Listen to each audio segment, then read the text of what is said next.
Hey everyone, welcome to Open. I'm Rhina Valentin, your host of Cafe con Leche for the next hour, encouraging you to get social with us online. That is, tweet us and follow us on Instagram at BronxNet TV and like us on Facebook at Open BronxNet Television. And of course, while you're there, you can follow me on Instagram, Insta Stories, FB, and LinkedIn at Rhina Valentin. So this year, marks the 20th anniversary of 9/11, a day that none of us will ever forget. And so in honor of remembering, today we're going to learn more about Tuesday's Children, a nonprofit organization dedicated to serving families and communities forever impacted by the events that took place that very day. For the last 20 years, Tuesday's Children has offered a lifetime of healing to over 42,000 individuals impacted by terrorism, military conflict, and mass violence through its programming. And today, to tell us more, we welcome Tuesday's Children's Executive Director, Terry Sears. Hello and welcome, Terry. Thanks, Rhina, for having me.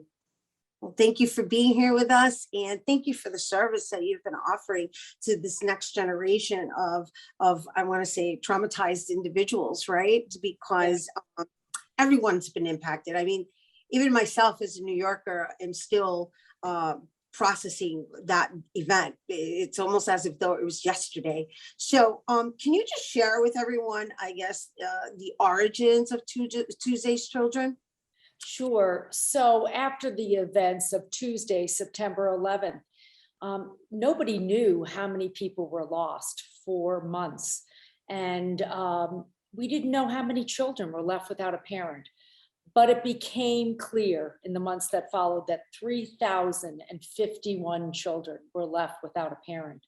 So Tuesday's Children was started to keep a special eye on these kids, to really try to get them out of the house, to get them, to fun sporting events, picnics, whatsoever, in other kind of opportunities to be together as a community. And then we decided to start a platform of programs for these children that still exists to this day. Programs like mentoring, leadership, college and career development, as well as programs for the surviving spouse. Our work continues for the 9/11 community. We will always be dedicated and devoted to that community, but our mission has expanded. Right. And it's interesting because the name of the organization is Tuesday's Children in honor of 9/11. So you're holding on to that aspect of it, but now you've expanded out to children who have been impacted by loss of military parents and so forth, and terrorism, right? So just share with us what kind of impact you have seen in assisting these individuals, grow into adults, because they're adults. Sure. So the average age of a child lost on 9/11 was 8. Those kids are now in their 20s. The youngest children are 19, 20. They're in college. There were 108 kids born after September 11. Those young people are now young adults, and some are adults with their own families and children. And for the most part, they're doing well. I would say, though, that we continue to hear of the impact of September 11th. Sometimes it has provided an opportunity to give back to others. Other times it's provided, its own challenges with trying to integrate being a 9/11 child with just wanting to be a kid or a person or a young adult. You don't want to be defined by that event. And so that's where Tuesday's Children came in, to really try to help normalize the loss, try to level the playing field for these kids, and try to step in there a little bit for that loved one lost. And so these individuals, I get what you're saying, but have they become their own community having that in common?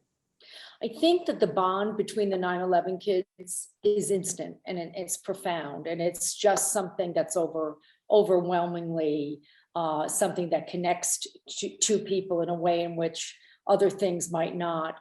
But I also think that, some of the work that we do with other communities, whether or not it's for the Gold Star families, the military families, the fallen. And we also have an international program for victims of terrorism called Project Common Bond.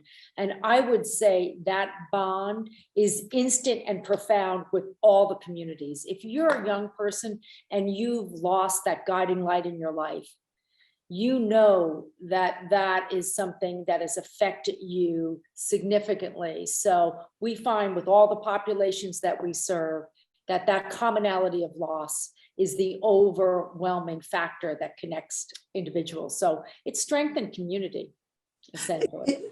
And so how have you been able to oversee that, right? And make sure there will that navigating in a way that is in their best interest, or I mean, that's a lot of children to oversee, I mean, who are now young adults and adults, and the interest of their wellness is obviously at the forefront. But how are you able to make sure that you've brought them to that place of healing? Well, for one, we've always designed our platform of programs by asking our families, what do you need? We're a small organization. We can be responsive and flexible. We also work with a whole host of mental health professionals. At Tuesday's Children, we're not mental health professionals for the most part. We're sort of organizers and connectors and program developers. And we know that we survey our families, if not annually, every couple of years to understand where they are. We know that this 20th anniversary of 9/11 is particularly significant. It's coming on the heels of COVID. It's coming during the pullout from Afghanistan, which brings up a whole hosts of kind of feelings. That's been our focus post 9/11 on the war against terrorism. And now that's over. And I think it's bringing up a lot of emotions, not only with the 9/11 families, but with our Gold Star families for sure. And so how do you see this rolling out based on our circumstances, right? I mean, we're all communicating virtually, and people aren't really visiting monuments in person. I mean, how are you, I guess, making sure and caring for these individuals? There's so much going on right now is really where I'm at, right? And so there's like all these layers, and you just mentioned that. So it's just because of the circumstances, like how are they all being brought together, especially on this 20th anniversary?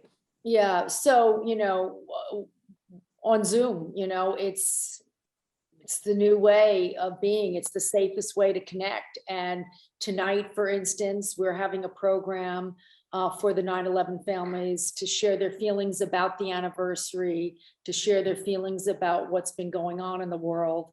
And we'll do these kind of programs every other week, whether or not it's for the military community or the 9/11 families.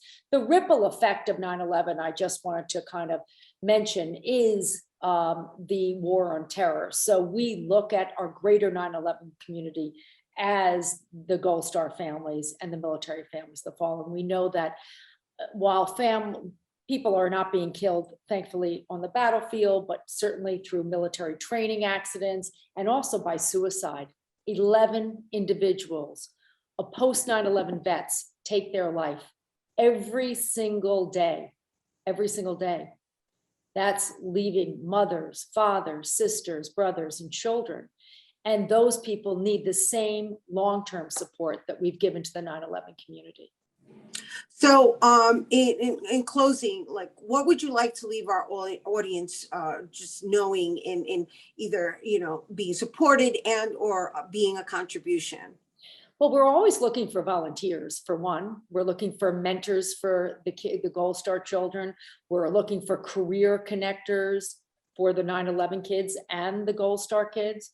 We're always looking for people that want to volunteer in any way. Volunteerism is at the heart of what we do, because we need people that can connect either virtually with kids across the country or with 9/11 kids in their neighborhood, in their backyard. So please contact us at info@Tuesday's Children if you'd like to volunteer. If you have any thoughts or ideas, please contact me at terry@tuesdayschildren.org. Wonderful. Thank you so much for making the time to be with us today. Terry Sears, Executive Director at Tuesday's Children's, excuse me. And you guys, if you're interested in volunteering and donating and for more information, you can visit tuesdayschildren.org. All right, we have to take a quick break, but when we return, we're going to talk about the New York Latino Film Festival taking place this month. Don't go anywhere.